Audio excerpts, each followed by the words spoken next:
The world is a better place because you are here to join us. My name is Matt Brown, and I am the host of the Productive Conversations podcast. This is the 350th episode of this program, and let us go started with a powerful trending topics show. Let's do another edition of the Tweet Cap show 350, and thank you for everybody who supported us, and we are going to support you with more great content. So on the road to even more shows, we have Ryan and Kari here. What's up? How's it going? Happy 350, everybody. Hurrah. Happy 350. 350. Yeah, who would have thought? And we appreciate you all. We've learned a lot and grown a lot, and now we are going to get 350 and way more after that. So let's keep it going. So let us do what we do best and talk about what's trending in our crazy world. But very special start to this one. And this just happened today, and I just wanted to say something. First things first, I love baseball. I love baseball a lot. I love baseball more than the average person. I am a New York Yankees fan, but the New York Mets have been in my life, this whole time. My dad's a Mets fan, my mom's a Mets fan. I interact with many Met fans. A lot of them, as the years have gone by, have pissed me off and annoyed me, especially when somebody named Steve Cohen buys the Mets about 4 or 5 years ago, and everybody was telling me, Uncle Stevie's beautiful money. Oh, man, we are the cream of the crop. We're taking over the Yankees, and we are going to be the best thing in baseball. And what has that resulted in these last 5 years? It has lasted one playoff victory, true embarrassment all over. You signed these old has-been pitchers.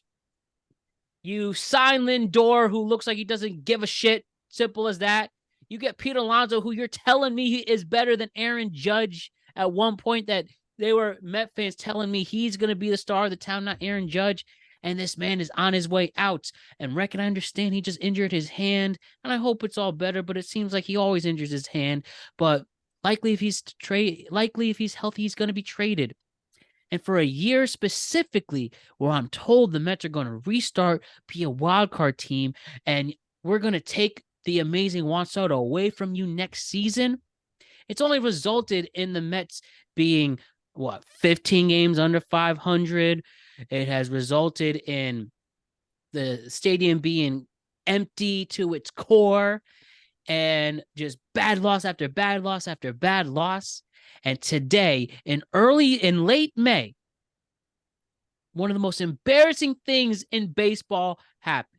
The Mets are playing the Dodgers this afternoon, and a guy by name of, let me make sure I get this right. Because he just gave me material for the rest of my life being a Met hater. All right, let me get it. The pitcher was Jorge Lopez. He's pitching. Mets are down bad against the Dodgers. He's arguing balls and strikes, which you're not supposed to do. It's an unwritten rule. Argues balls and strikes. He gets thrown out of the game. He's frustrated by Carlos. He's frustrated, goes off the mound. Carlos Mendoza, who is this puny, just square baby of a manager, walks off. He's pissed off. He shows how much of a joke of a manager he is, and he can't control this ball club. And Jorge Lopez throws his glove into the stands. Throws it. I've never seen that. And when asked about his actions, and when asked about if he regretted the move, he said, I do not regret the move. And this is a legit quote from Jorge Lopez. Quote, I think I've been on the worst team in probably the whole fucking Major League Baseball. He literally told the media that he is designated for assignment. He got cut about 20 minutes later, and the Mets are restarting. And by the way, as I'm watching this, the Yankees just scored Alex Verdugo another home run. Man, it feels so good to cheer for a competent franchise. You literally have players saying they are on the worst team. Last year, Tommy Pham, he said, I have a quote here. Tommy Pham, oh man, he said last year about the Mets, This is the least hardest working group of position players I've ever been in my entire career. He's played over 10 years. You have pitchers calling you terrible.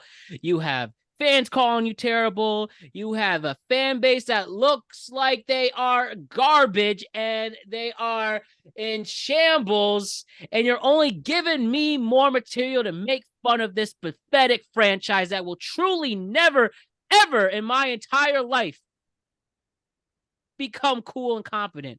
Even in the World Series, they're going to somehow blow it.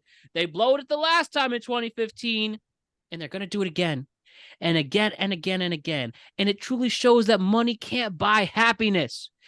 Money can buy you things that will embarrass you, that will make you look like a fool. And it's about using your head, which clearly this owner doesn't do. I know you hired this David Stearns, who you might as well from the start get rid of everybody because you clearly need a rebuild. And yeah, you literally gave us an ultimate moment, Jorge Lopez. Thank you. Even if you somehow get on a major league roster again, thank you for giving me this moment to make fun of Met fans for the rest of my life. There is no chance in hell I will ever see the Mets win a World Series. I really thought by changing ownership they would, from an owner who literally got played like a fiddle by Bernie Madoff and losing a lot of his assets in that horrible scandal. And truly, you would think a new owner would save the team, and he's only made things worse. What a pathetic joke of a franchise. And Jorge Lopez, again, good luck to whatever you're doing, because it's gonna be hard for you to get on a roster. But shit, when you We should give him more credit, Matt. He's trilingual. English is a second language, but he threw some French in there for that one interview. Let me tell you. I'll say this. Everyone's being too hard on him. They're saying it was unsafe that he threw the glove into the stands. But I'll be honest with you, the only place you're not going to hit a Mets fan is in the stands at Citi Field at this point. So I don't know how it could be considered unsafe. But obviously they had to cut him for all of the reasons we've discussed. But yeah, not a great season, not a great series of seasons, if we're being honest, for the Mets. But this one, the wheels have seemed to completely fall off. There's not even the facade of professional baseball team here anymore. It's just not even close. Angry people standing in a diamond formation for 9 innings, waiting until they get to go home. Harrison Bader, who was the center fielder for the Mets, he was on the Yankees last year, when asked today, when asked who is the Mount Rushmore of New York baseball players, he named 4 Yankees. He wants his ass out of there. Oh my God. And I really, it's weird. It's not that I hate the Mets per se. They're making a strong case that you do. I'm not going to lie to you. Well, they just don't try. It's more like baffling. And it's really towards just the fan bases who were just so cocky about them taking over with Uncle Stevie's beautiful money, who wasn't able to keep track of some of his stockbrokers who were inside trading, and he had to pay a big fine to get himself out of jail. This is the guy who bought your team. And he literally, I think he promised a World Series within 5 years, and he's only gone backwards and more backwards. That's true. He's gotten further away from that every season. And it's just your fans, like, I would have felt bad. Ryan, you're one of the few Met fans I feel bad for. I think you said you're going to the game to see them. Yeah, I'm seeing them next Tuesday. And luckily you're seeing him in DC, because you probably would have gotten a front row seat for $50 there, but you don't want to be in that. I have to admit, Citi Field is a great place to see a game and hang out. Yeah. So I won't call that great. I won't call it a terrible stadium, because it's not. But man, just the vibe in that place, just seeing the disgrace, and oh my God, today go see I Zach had to see Brown that. Band in Citi Field or something. That's how you should do it. It's a concert venue at Citi Field. Yeah, now it's a concert venue. Oh, go see some country music in the city. They do pretty well for that. What a joke. Really, my rant is just to the cocky Met fans. The cocky Met fans who are so confident, and the ones I hear a lot. That's what I'm really coming at.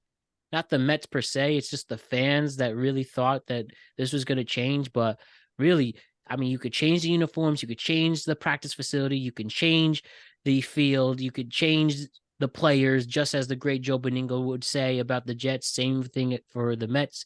But some franchises are just cursed.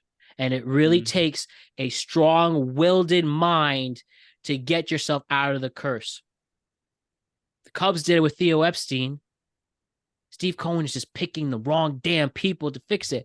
And when you sign two 40-year-old relief pitchers that you're still playing, and you wound up trading the both of them in that same season and punting the season away, it just shows you're not using your head. And I will give credit. This guy, David Stearns, has the resume to turn around a franchise, but he has to do it from scratch.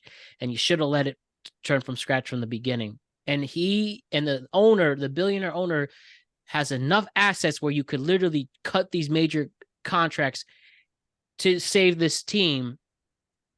And you just didn't. I don't know.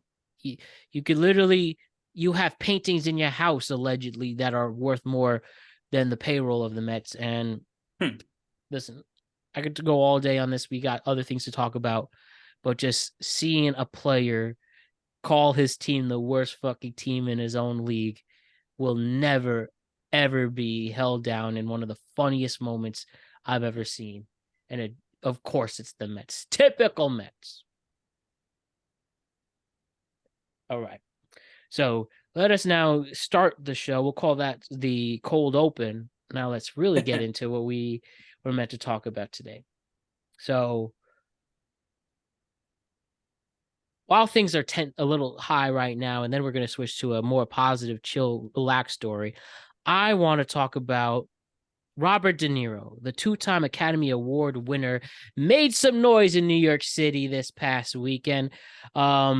While going to speak on behalf of the Biden administration, you see Robert De Niro come at some Trump supporters, where there is a literal clip of him calling Trump supporters, "You're gangsters, you're nothing but gangsters." And this is coming from somebody who's played a gangster in Goodfellas, who's played a gangster in Casino, who's played a gangster in Analyze This, in Analyze That, in Mean Streets, in Heat.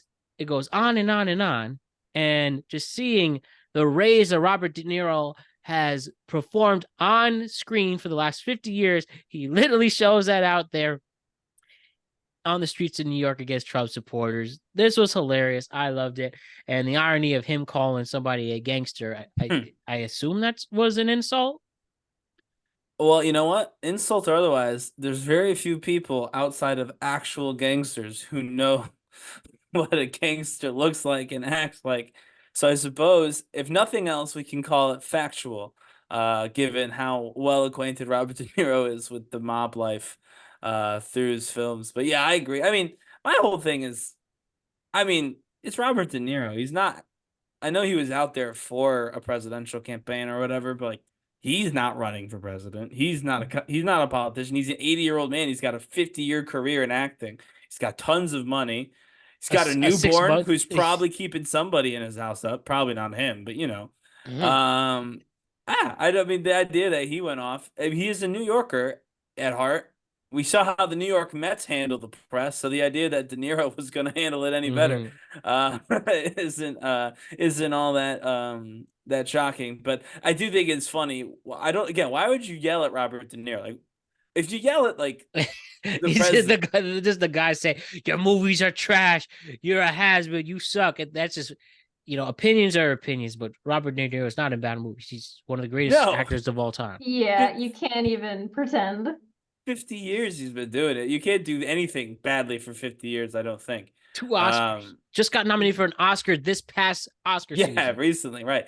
No, but yeah, I don't, again, if it was the actual like president or like a politician and you yell at them, they have to give like a weak answer because, everyone needs to like them. They're looking for votes or whatever. And you can feel good about yourself because you yelled at someone and they didn't yell back at you. But again, Robert De Niro doesn't care. Like, truthfully, I'm sure he cares a little. He's volunteering, but like, no matter what happens, Robert De Niro is still fabulously wealthy, right? Like, that doesn't change no matter what happens to the rest of us. So why would he care about yelling at you? He has no. It's same with like it was back when like remember when Cardi B threw that water bottle at someone or the microphone at someone or whatever she Mhm. did. Same thing. Like Cardi B would like these celebrities don't care about what you care about. If they're mad at you, they're just gonna be mad at you, and you're gonna deal with it, and you're gonna look stupid because everybody likes them. That's why they're celebrities. But good for him. He didn't like what they were saying about him. Mhm. Objectively false statements. So combating fake news. Big fan of that on this my side of this personally. So I liked it. Again, I thought it was a little weird that they came after De Niro at all, but I'm glad that he had comebacks ready. A little strange that they were you're nothing but a gangster, but it's a comeback. So,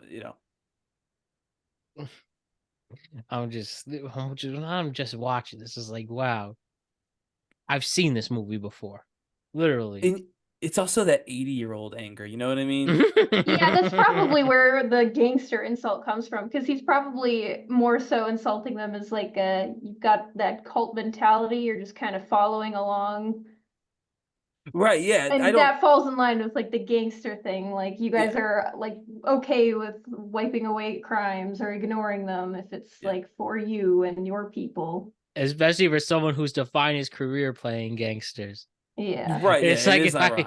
if I I'm fighting with somebody, you're a podcaster. You're a podcaster. Oh man. It would be You like if Clint Eastwood was calling everybody cowboy down south or something. you're a cowboy. You're a Yeah. cowboy.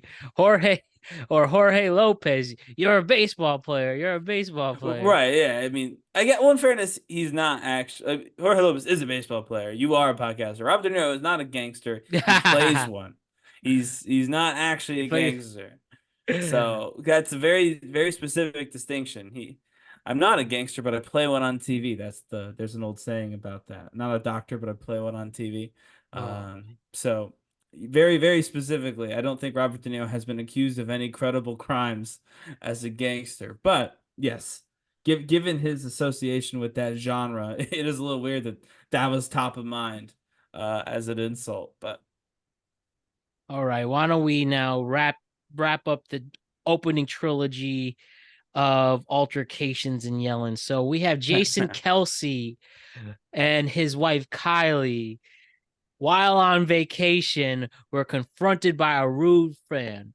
And pretty much this is what happened. I have the clip here, and let us see Kylie Kelce telling off this fan. Awesome stuff. Oh man, I love watching this. Let's get the screen sharing. Let us watch Kylie Kelce specifically put a fan in her place. Let's do it. Here we go. Middle of the street. You are. I will never be allowed in this house. No. You'll never be allowed in this house. Again, I'll be on your breath. You're embarrassing yourself. Kylie Kelce has confronted a rude fan while she. All right. There you go. Like that clip was about to tell us, but I'll tell it here. Jason and Kylie are about to get dinner. Some fans approach them wanting a picture. They politely say no, we're getting ready for dinner. And even though this fan comes up to them and says, these harsh things, and then Kylie says, "What's good?" And she says, "You're never welcome in this town again. Who the fuck are you?" Even though you are the people going up to the Kelces for the pictures, looking like a damn fool. I just don't get it. So many tone deaf people in this world.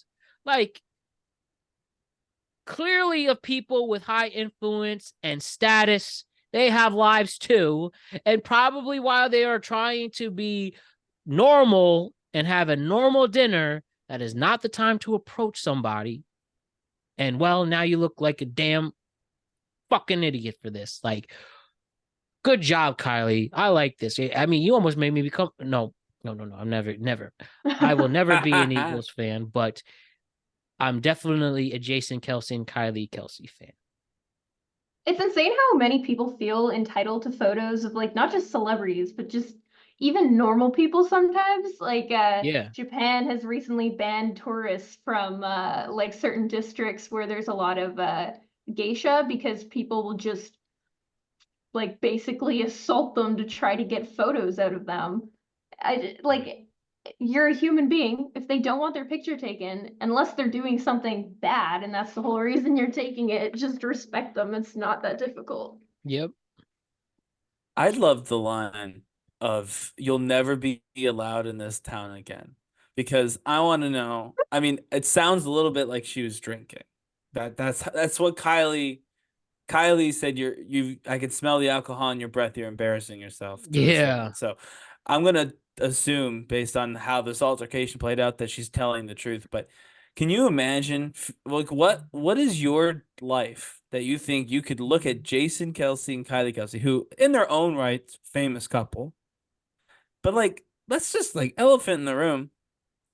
You know who they're associated with, right? Like, you know who who's in their inner circle. The most popular couple in America is their brother. Like, they could go wherever they want. Who are you to be like, oh, I can definitely keep Jason Kelce and his wife from coming to Margate City, New Jersey. Like, I don't know Ridiculous. I don't know just that because the you police, didn't get what you want. I don't know that the Stupid police freaking in photo. Margate City, New Jersey could stop them from going to Margate City, New Jersey. I don't know that the mayor, who apologized, by the way, for this having happened in Margate, could stop them from coming to Margate City, New Jersey. Like, there's no power on the earth that could keep either of the Kelces from going to New Jersey. So why this drunk woman on the shore thought she had that ability is quite literally beyond me. But I mean, it is, it was a holiday weekend. It was the Jersey Shore. They don't always, as someone who lived in Jersey a long time, they don't always put their best foot forward down on the shore for a holiday weekend. And so I think that that's probably what happened here. Someone who would be mortified that they did this was maybe a tad bit overserved on Memorial Day.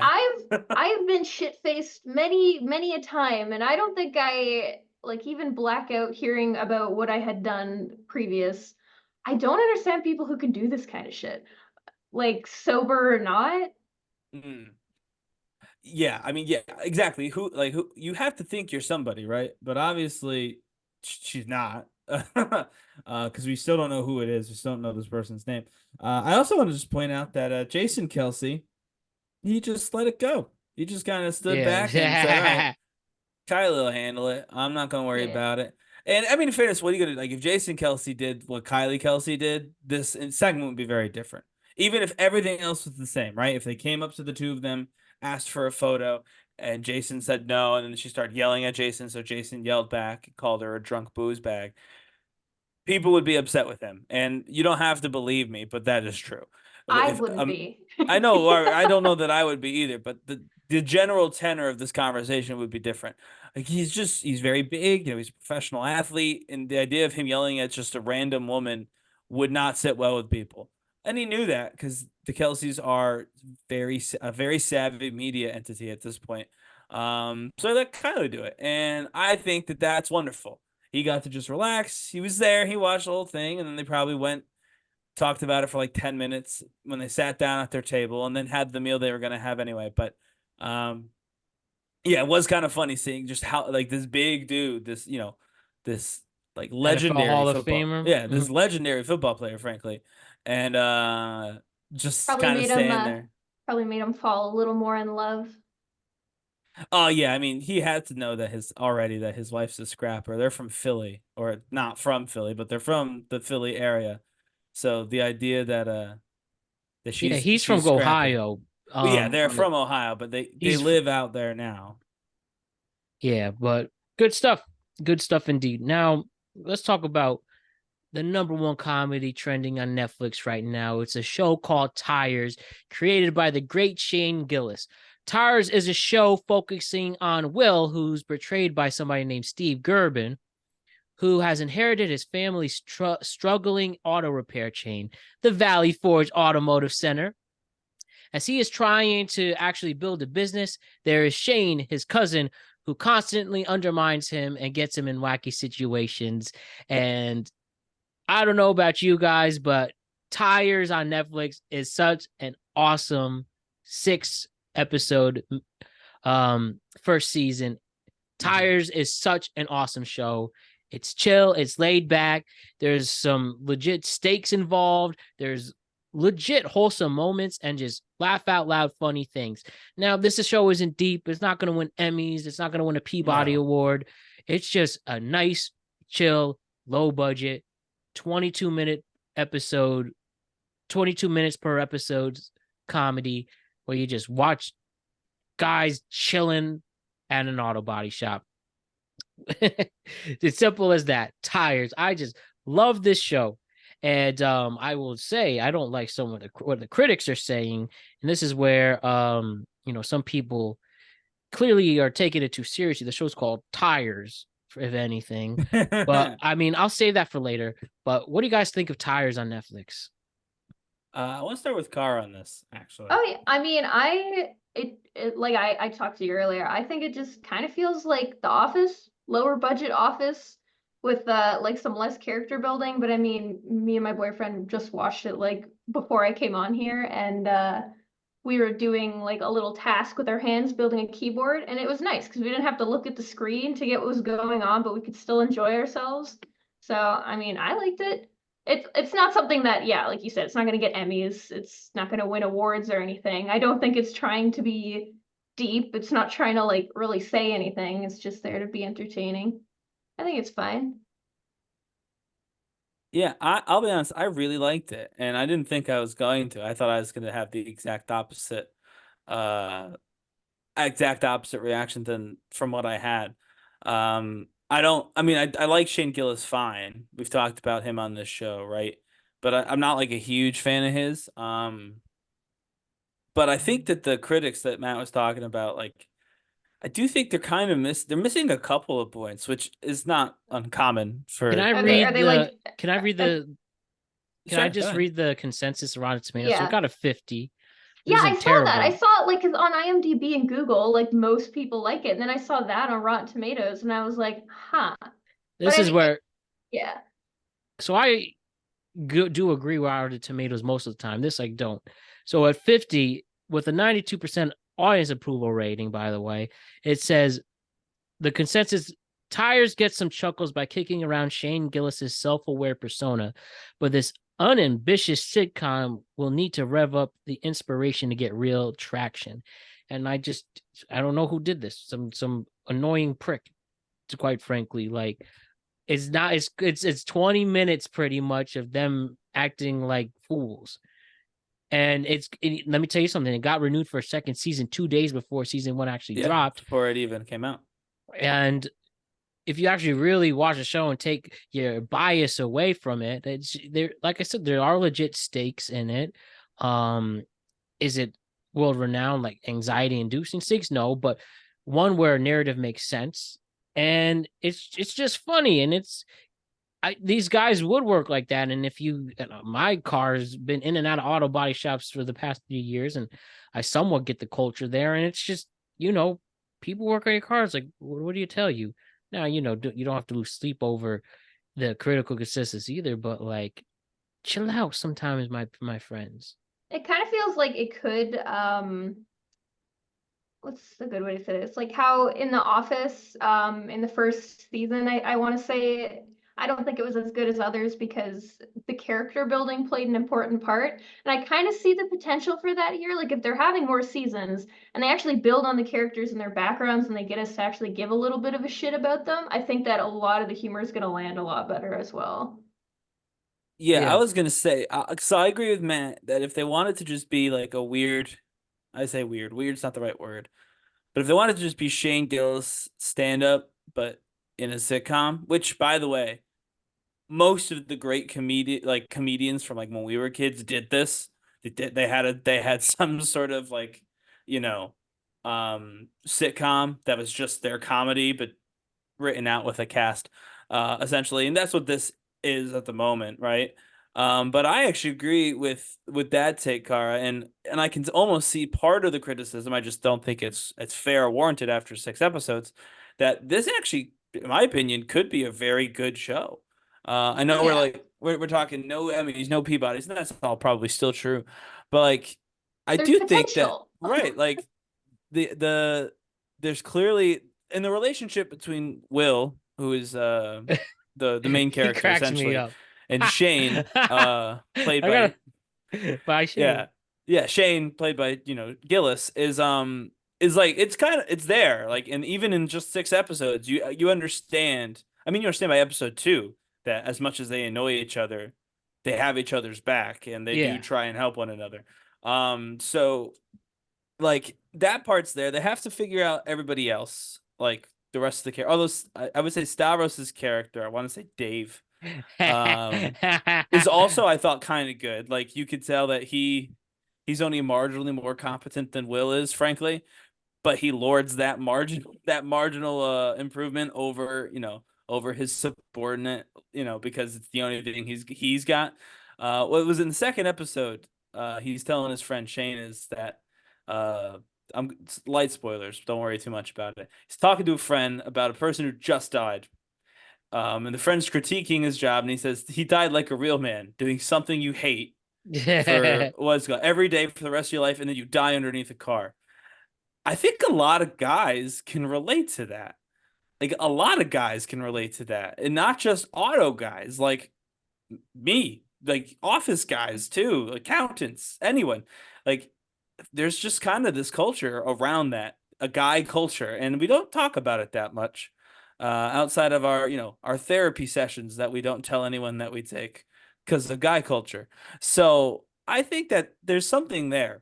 If Shane Gillis wants to make this something else, now that Netflix seems to be on board and is going to throw some money at it, I think this could be Office adjacent.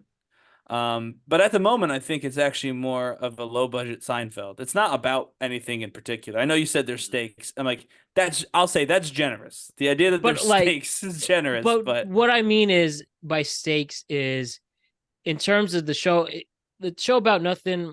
I'd have to really think about that, but I mean, this will be a spoiler segment, with the shop closing and figuring out how to do it.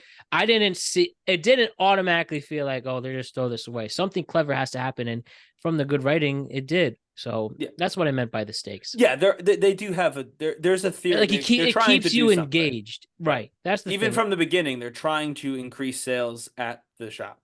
Yeah. So as you go through and see how that doesn't work over and over and over again, when you get to the point where they're like, all right, the shop's got to go. Like, you know what I mean? Like, right, exactly. You can understand what's happening.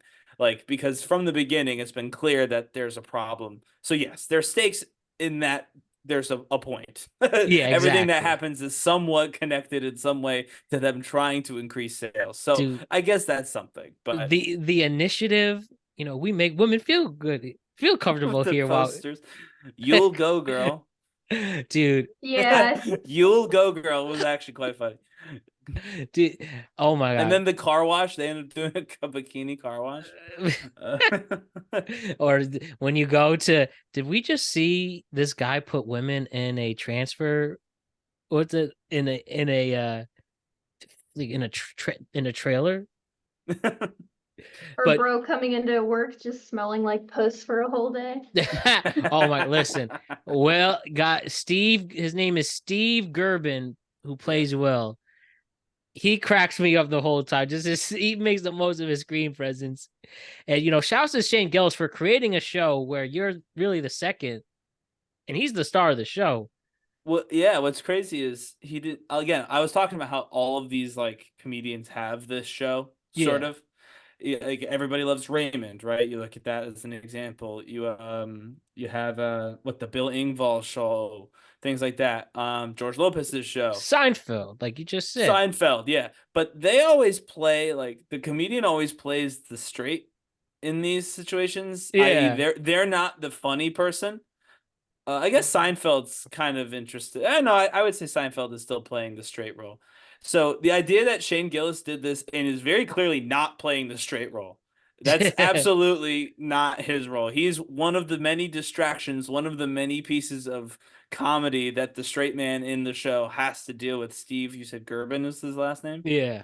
Yeah, so it is interesting. That's different. Like usually when you write a comedy show based on your stand-up, you are the straight man who's observing the chaos around you, but Shane Gillis made himself the chaos and gave himself a different straight man to observe it.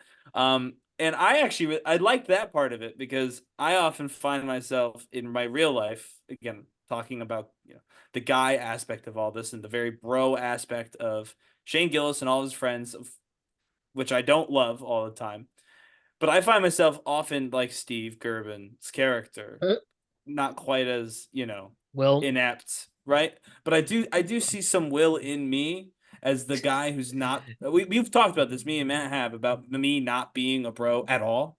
It's just not in my nature, and so. But I have friends who are, and so I've actually felt that situation where I'm playing the straight man in like surrounded by a room of bros.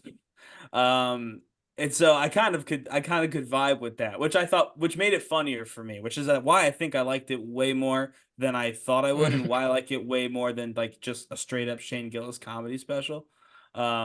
Personally, because I could see like, and I think Shane Gillis knows that too, and he knows that for his comedy specials as well. Like, not everyone's a bro. Not even all guys are bros. And so you got to make fun of that too. Like, you can't just say the joke. You say the joke that would make all your bros laugh, but you also have to kind of make fun of the fact that that joke is making all of your bros laugh. And I feel like that's what stuff. makes like more offensive humor okay too. Like you gotta, yeah. everything has to be on the chopping block, or else. Well, it's like Larry David. It's like Larry David. He could talk about anything he wanted because the whole point is that Larry David, in his case, it's that he is an ass. Like the whole point of Larry David is, yeah, he says these things, but also he's an ass. Like, you don't like Larry David. For Shane Gillis, it's not quite the same, but the whole point is like, yeah, these jokes are kind of dumb and lowbrow, but that's because Shane Gillis portrays himself. I don't think it's true, but he portrays his character as dumb. Like, he is dumb. So of course the jokes are dumb. He's dumb. And so like you can laugh at the dumb joke, or you can laugh at the dumb guy telling the dumb joke. Either way you're laughing, and I think that's the point of the show. But that's why having, again, Will on the show, I think adds something that even his stand-up doesn't quite have for me, which is why I really liked it. Yeah, when you asked me to watch it, I was like, oh, there's got to be like some kind of controversy behind it. And I was watching it and I was like, oh no, are people like super offended by like the sexist jokes and stuff Some like people that? are. But I don't think it's bad because like you're not looking at the show, looking at his character and going, that guy, that's a guy I want to be. I want to be just like that guy. Right. I mean, he actively, openly acknowledges that and like the second episode is about how he's a nobody. You know what I mean? That's not the entire second episode is him trying to get more money from the window shopping, dude. From the window. He looks out the windows after he hears the offer. He goes, I haven't even looked at these. Like, he's looking at the windows funny. No, I really did like it. And as far as controversy goes, like, Gillis is like halfway associated with like Joe Rogan and like that whole crew, right? So Rogan there's always disciple. Right. So there's always gonna be a base level of people who find him offensive just for being there. Remember, he got fired from SNL before even getting on. Yeah. But I think that he's gotten smarter. I mean, I think he threads that needle really well. Like, he makes just enough people mad that the people who I personally dislike, the ones who only like things that make other people mad, we all know the type. There's a type of person who only enjoys content that makes. I won't get into too much politics, but they don't even have any humor in them. It's right. just, if this pisses off someone I don't like, then I love it. And he has just enough that he can piss off enough people to make those people not care that he's kind of making fun of them too, because it pissed them. Like, he's really made a really cool dynamic where he's got like just enough enemies that the people who only care about your enemies like him, but it's not so bad that the people who actually are like that many people actually care. You know what I mean? Like, it's funny enough. It is in the middle enough that most people are like, yeah, this is fine. And it gets just a small group of people fired up on both ends, and everybody else can just enjoy it, which I kind of like. Yeah, I think you've all made some really solid points. And at the end of the day, it's just a fun, chill show that you watch before you can't go to bed. And and it could stay that way too. I know I said I personally see loftier ambitions, but it could just be like what you said, Matt. 20 minutes, kind of a fun time. I was bummed it was over. 6 episodes wasn't. Yeah, it's quick. Finished it only in 2 hours the first season. Yeah, it's quick. So hopefully that means more coming. And they probably shot that in like a week, if anything. Maybe I not wouldn't be even. so. Yeah, right. They could have just done like a long weekend. Seriously. Auto body in Valley Forge somewhere. And it's also just shows that, new generation comedian Stavros is huge, huge comedian. I don't know anything about Stavros. Really, I've seen him a lot. He's really great podcast. You want to talk about I know one he day? had a podcast. Yeah. One day we will have a call feature where you could have live callers on this podcast, and the way he deals with callers cracks me up every time. But I'll say, having only seen him in Baltimore Ravens schedule release video, that's true. I thought he was really good. I thought he was a talented actor, to be honest with you. I understand that the character No, is I not agree. like, I agree. yeah, I get the character is not like, it's not Shakespeare, but like he played this role really well. Yeah. You know what I mean? Like I thought he did an awesome job. So I will say though, it gave me the anxiety about the upcharging.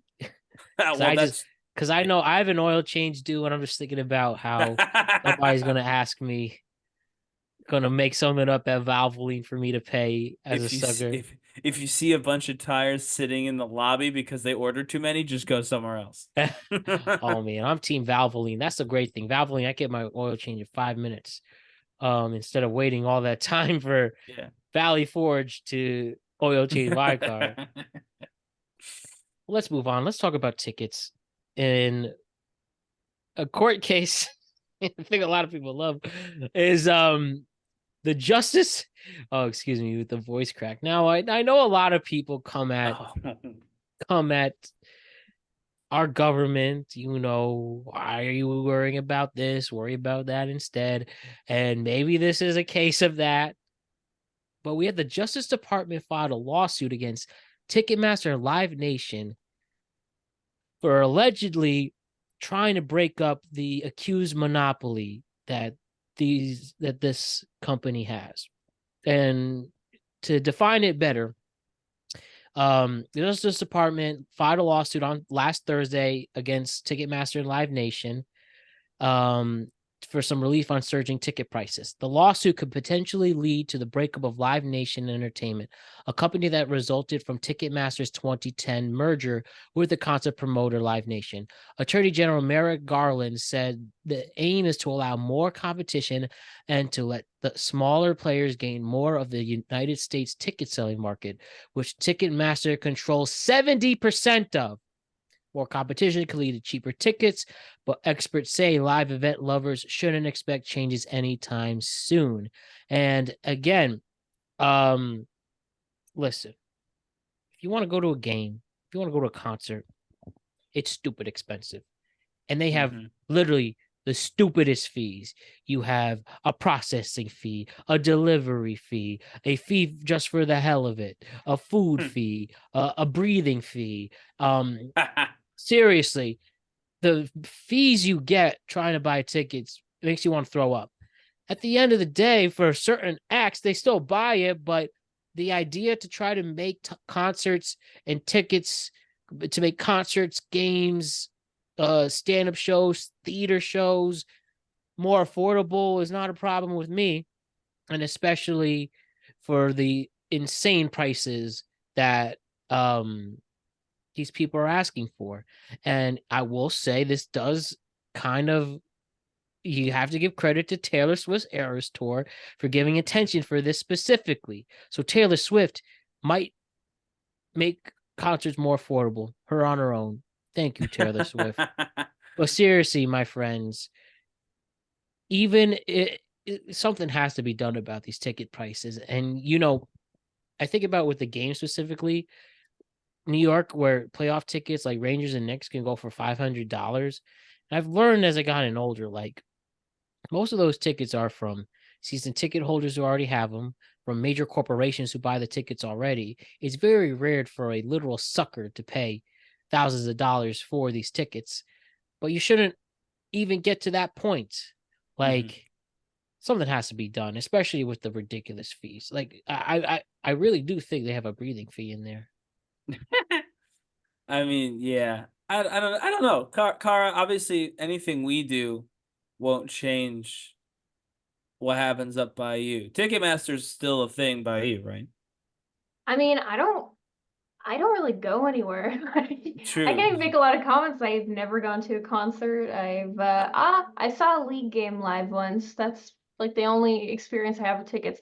But I do see a lot of girls in those like Facebook groups, just nonstop bitching about like how insane the ticket prices are. So I'm at least familiar with it. Okay, so that would mean it's still probably Ticketmaster up in Canada. I don't know. I just don't know that this will actually change anything, Matt.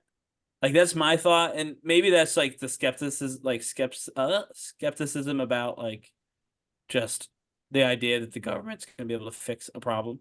For us, you know what I mean? Like truthfully, I don't know, but like I don't know. There's just the idea that the prices will go down if there are smaller companies there, but if people are willing to pay $600 to go see a playoff game, I don't know why that would change just because Ticketmaster doesn't sell the ticket anymore. Like, if it'd be one thing if we were hearing stories, right, about like, oh, concert attendance at its absolute lowest.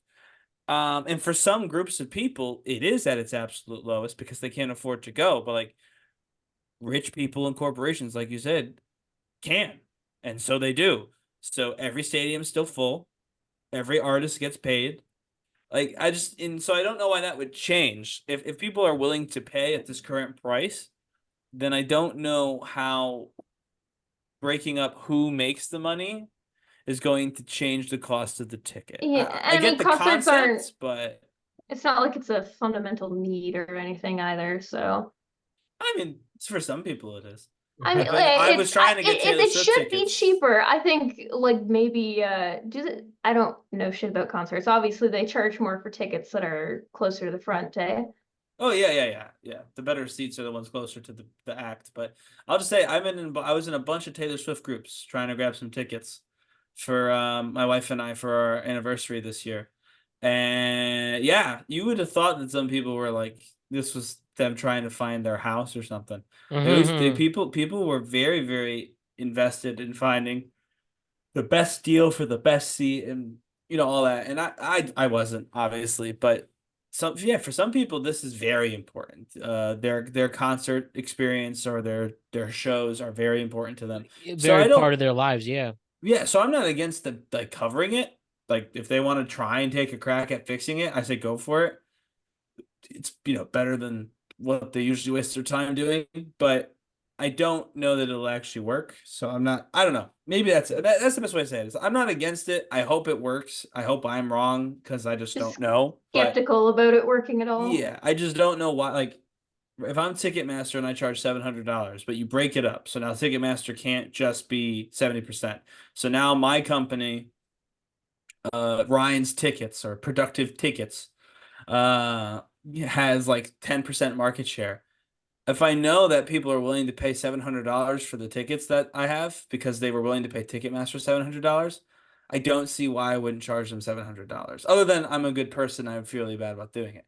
But from a business standpoint, if you know that people will pay $700 for a Ranger game, like Matt said, it would be very silly for you to charge anything less than that because you know someone will pay for it. So why wouldn't you take the most money available if someone's going to sit there anyway?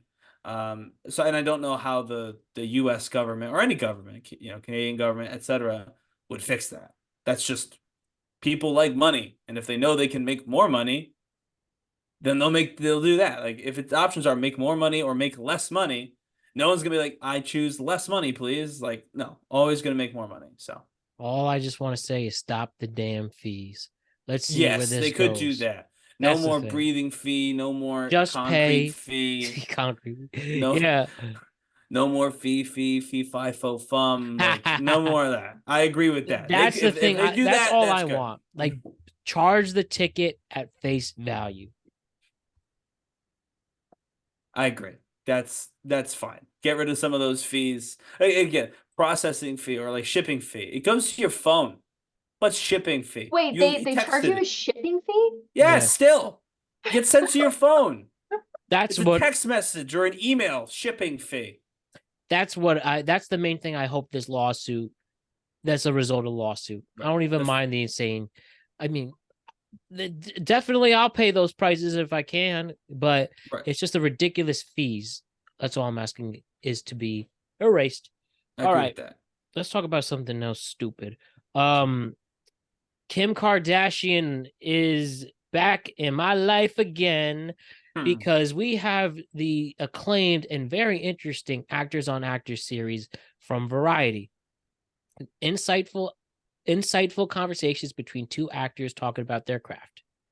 And for some reason, or let me, and this list this year, if you don't mind me pulling up the list really quick, Actors on Actors season 20, right? Have you ever seen them by any chance? Like before they've had like, I watched the Barbenheimer one. the Barbenheimer, Margot Robbie and Cillian Murphy on that. On this season 20, they have Jodie Foster and Robert Downey Jr., legit Hollywood living legends. Kristen Wiig and John Hamm, two insanely big TV stars. Tyler James Williams and Anthony Mackie. Naomi Watts and Jonathan Bailey. You get the idea. And for some reason, somebody thought it was a good idea to have the reality TV star Chloe, so they thought it was a good idea for the reality TV star and Kim Kardashian to speak with Chloe. She's been around a long time. Forgive me, Chloe Savani. Mm-hmm. It is pronounced like that, right? Something like that. Yeah. All right, Kim Kardashian. Why? You're not. I know you were acting in American Horror Story, which I saw. I specifically went back today to watch that insanely putrid performance with no articulation, which was with no fear and just the character looking stupid, and not even stupid in a charming way. And the writing was there, just a poorly performed performance from Kim Kardashian. And you really make me believe that you really buy your way into everything. And if you want, you're not a legend. Please go away. You have so much money. You are an Esquire. Focus on your law career. Seriously, if you become an amazing attorney, the amount of respect for you in something that how did she get her JD? She didn't go to 3 years in Harvard, did she? No, she clerked or whatever and then passed the bar. Okay, fine. So it doesn't have a JD. That's different. She's Esquire, but she's not JD. Okay, what the fuck ever. Kim Kardashian actor. Variety, you specifically did this to piss me off and other cinephiles. Like, I will listen to it. I'll give a review. I will have an unbiased listen if I learn from, because I like Chloe Savini a lot. She's great career for going back to the 90s. But why is she in this? Actors on Actors. might as well put Logan Paul there. Or you might as well. He was in Bizaardvark on Disney Channel, so Yeah, exactly. I think that counts. Oh my god, this is stupid. I need to find the great Chris Bailey and all my actor friends and say, this is who you're competing with. Kim Kardashian. I'll say this, and this is connected, I promise. Have we all seen Northwest? Yep. Okay. In general, or you're talking about Lion King? Okay. Yep. So then if anybody wants to know, The Lion King, 30 years, one of the greatest animated movies of all time, one of the greatest movies of all time, and definitely one of the greatest adaptations of all time, did a 30th anniversary live action concert, bringing back most of the original cast to perform. Now, I know the original Simba is an adult now. Adult man now, right? So they bring Northwest in. Listen, it's hard to criticize children. A 10-year-old, yeah. Nah, I can't even take that defense because I've been in theater all my life and I have seen so many just extremely talented children just near me, and the tiny bumpkin towns I have lived in, there is no excuse. They just wanted to ride on her name. Well, so there you go. Cara, you said it for me.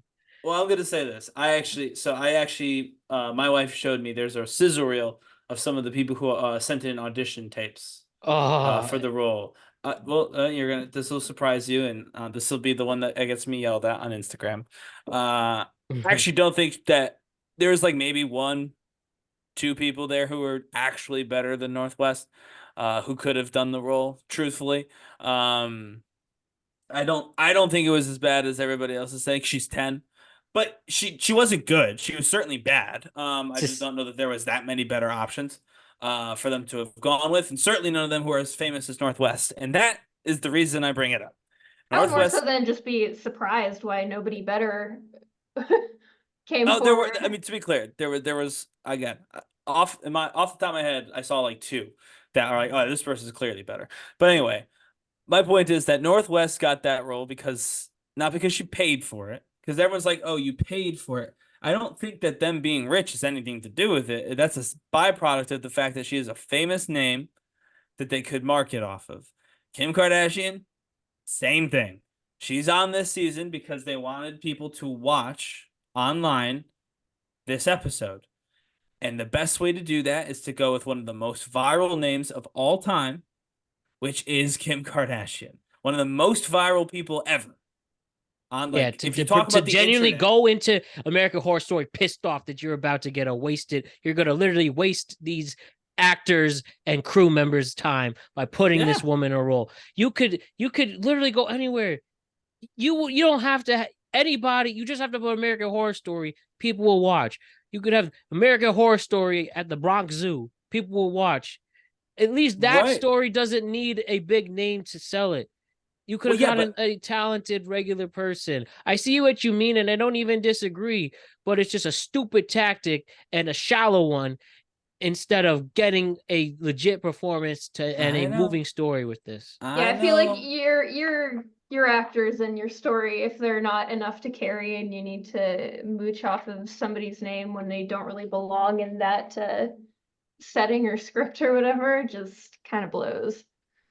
Again, I think that I get it though. I get it. That's what I mean. I think that while I'm fascinated as to what she could possibly have to talk about. Oh my god. Yeah, fine. You're right on that one. And I'll say this, if it were me, this is some free advice at TweetCap. If you want to send me the check for next season, I can help you come up with the schedule. But I would have put her with Jodie Foster. Because then you could at least... that would be great. Put her in place. Because then you could at least kind of make it like, okay, Kim Kardashian has done one thing, not particularly well experienced, but famous, very famous. Jodie Foster, also very famous, but a child star who became a young adult star, who became an actual like full-grown adult star. I think that conversation could have almost been interesting. It'd be like someone who's got decades of experience with someone who's got one TV show under their belt. You know what I mean? You could have had an interesting conversation, and not that they can't have some of that conversation, because as you pointed out, her partner here has been working pretty consistently since the 90s, has done great things. But I just feel like you need someone who can match the name too, because that's the part that was almost more like trippy to me. Was like, we could say what we want. The biggest star in Lion King 30 year was probably Northwest, the most famous person. And that's annoying because the other performances were amazing. Yeah, and that's and the biggest star in this episode of the two actors interviewing each other is gonna be Kim Kardashian. She's the more famous of the two. I'm personally offended. I know. So this is more just an issue of making. Sounds kind of mean to say it, but like undeserving people famous. Right, that's what I mean. Actors on actors did make Kim Kardashian famous, but again, I think people would have reacted less badly if it had been someone equally as famous as Kim Kardashian, because right now it looks like they have Kim Kardashian carrying an episode of their TV show, and that's crazy because she's not even an actor. But if you gave her for the Jodie Foster episode, then you could say, oh, wow, this is an interesting, two very, very famous, personalities. I won't call Kim Kardashian an actor, interviewing one another about acting. I think that would have been better. That's my personal opinion. But you could have had Lily Gladstone. You could have had a black dramatic actress. You pick Kim Kardashian. You could have had the dude from Phineas and Ferb. He'd be more qualified than Kim Kardashian. So I'm not saying that this is qualified. I'm just saying you got a viral star, you want to use them. I think they're just using her incorrectly. They shouldn't use her at all. I agree with you, but we don't live in that timeline, Matt. So we live in the timeline where Northwest is Simba. And so since that's where we live, I think you need to make sure that you just use Kim Kardashian a little better. And hey, while we're at it, let's use Northwest a little better. Nala doesn't sing that much.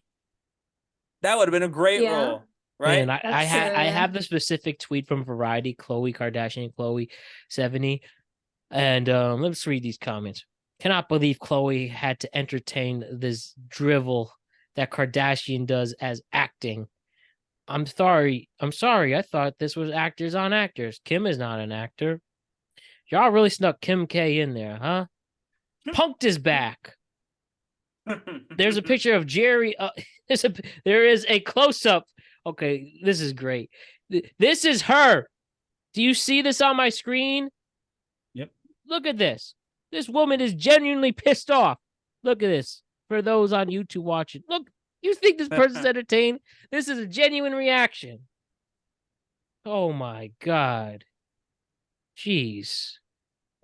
Just, well, like I said, I'm available game for booking the next season. I'll help you out. We can get all sorts of YouTubers and celebrity people. You want to go viral? We could do that. We could put the viral names in there, but you got to be smart about it. This wasn't smart. This was silly. Man, you really could be whoever the hell you want if you have the money. Yeah, or just again, it's for her. It really is virality, Matt. I know you're in that money tree right now, but it's not a money issue. The money came second. First thing came the recognition. Actors. I want to see Kim Kardashian and Nick Cage. That would anybody. Nick Cage has an Oscar. Oh man, that would be almost like the Jodie Foster thing, though. Actually, in all seriousness, like it could be about like starting out versus where you are now. Again, there's angles that you can do. Interviews are stories. Interviews are angles, as you know, Matt, having done gazillion of them, for your show. But what is the angle of Kim Kardashian carrying a show about acting? There's no good angle there. That's my take on it. But oh man, that's all I could say there. Kim Kardashian. I don't know what to say. She's undefeated as well with this. So, undefeated Kim Kardashian. What else? All right. Just two more things before we call it a night. Do you two like your watches? I have never owned a watch in my entire life. Love my watch. I'm not gonna lie to you, man. I have an Apple Watch, and I very, very, very infrequently wear it. And then I have a nice watch, a Fossil watch that I wear with like suits and whatnot. And I'll be honest, that thing stopped ticking like a year ago, and I just put it on to have it on. Yeah. Because it looks good in the suit. Like so I'm not. Yeah, my boyfriend's got his Apple Watch. Cord broke. He doesn't use it. He puts it on sometimes. I want a nice watch again. I like my nice Fossil watch. I don't know. It was always felt like more of a hassle to like take care of than I wanted to do. But as I get older, I find the need for considering the watch at work again, and getting a couple more watches to dress up an outfit, because you do look a little bare when you're just I mean, like if you're a chick, I mean, most of the time you would pick a bracelet over a watch. Sure, yeah. I guess I think guys look fine in bracelets, but most guys will go for a watch over a bracelet. Yes, I think that's a safe bet. I definitely am a watch guy. I love watches. But did you see this Twitter account made a tier list of all the big watch companies in the world? Did you see this? 16 million people saw this. I did. I was one of them. One of many in the 16 million people. So here it is right here. This is the watch categories, right? Mm-hmm. It's split up. I have seen this. The top is ultra luxury. It goes ultra luxury, high-end luxury, luxury, basic luxury, entry luxury, and then entry. First things first, Rolex is only a luxury watch. Like that is the standard of watches, and they're only a luxury watch. There's 2 tiers above them, according to this person. That's how we know, Matt, that we're not rich famous yet. We stopped at the luxury watch. We're like, oh, Rolex. And Omega's on again. Omega's on there. Cartier's on there. Yeah. You know what I mean? Like all the ones that I know of stop at luxury. The rest of them, you have to be something totally different to find. Also, I do love that the one that I just mentioned, Fossil, is literally next to like Casio. like they just no-sold a very frankly expensive watch. Yeah, right. That I have like that I personally have. They're like, yeah, that expensive watch, that's nothing. Dude, I bought a Bulova watch, right? A special watch for special reason, $450. It's just in the entry level. The entry, right? Yeah, it's right down there with the I just Fossil. googled Bovet watches, 200K. Yeah, that's what stinks. I've never heard of anything on high end or luxury. Yeah, I've heard of a lot of the luxury, but Bovet, a 200K watch. Breitling, I've heard of Breitling, Cartier, Rolex, Omega. Like, no offense, when I think of cheap watches, I do think of like Timex or Casio. Yeah, Casio. My thing's next to Casio. And nope. The Louis Mignet, I've never heard this. And I used to have a subscription to GQ, and maybe I wasn't paying attention. Or maybe they know that the people who are gonna buy the Louis, what's that? Monet? What is that?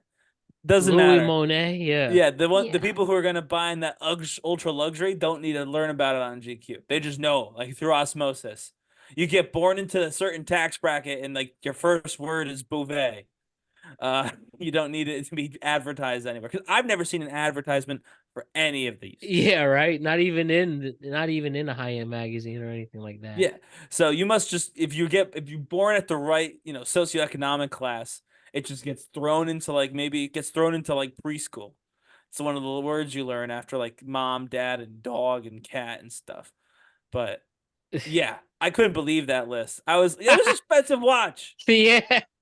Not expensive enough entry level.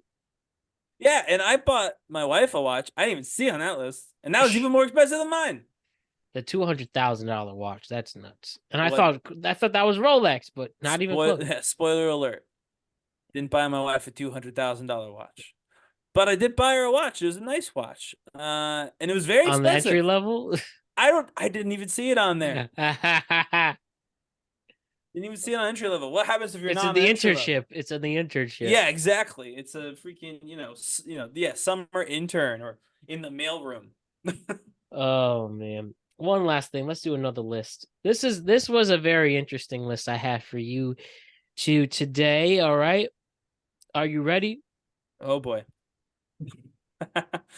So we are going to list the most viewed rappers on YouTube in 2023, excluding features. Now, this list is a mixture of both old and young rappers. This is 2023. Are you ready to talk about it? Let's see where we go. So let's do it. Name me the 10 most viewed rappers on YouTube in 2023. Again, the 10 most viewed rappers on YouTube in 2023. Drake. Okay. Drake is number 4. Yeah. Kendrick Lamar is not on this list. Really? Yeah, this was pre destroying Drake. Oh yeah. We gotta remember. No album in 23. I would still guess him even if it was pre. So did I. I'm thinking we gotta go. I wouldn't have actually. I would have got that right. I would not have guessed Kendrick. We gotta go with maybe some of the old school. You said there's a nice mix because it's YouTube. You could just search what you want. So let's go with Jay-Z. Hold up. Sorry. Half. Jay-Z is not on the list. Eminem. Okay. Eminem is number 1. Oh, by the way, Drake is number 4. Yeah. You said that. Eminem, number 1. How about that? That's not surprising, honestly. He was also the number 1 rapper in 2022. Now that's saying something. Interesting. People seem to really like what's it called? People seem to really like Eminem then. Tupac. Like on YouTube specifically. That's I don't know. I find that interesting. He has some of the most watchable music videos of all Oh time. yeah. My dad only listens to classic rock and like a few new rock bands and then Eminem. He loves Eminem. He's What about dropping a Bad single Bunny, Matt? at the end of the week. About Bad Bunny. No, Bad Bunny. He was in 22, but not 23. Nicki Minaj. Nope. I don't have any female rappers here. Okay. 50 Cent. Like if there's older ones. Yes, 50 Cent. He's 6. All right, 50 Cent. What about Tupac? That's a good Yeah, guess is too. there Tupac on there? No Tupac. Biggie? No Biggie. Okay, that's good. We didn't want to start another incident, so I'm glad they both missed the list. So we've got Eminem, we've got Drake, we've got 50 Cent. Uh-huh.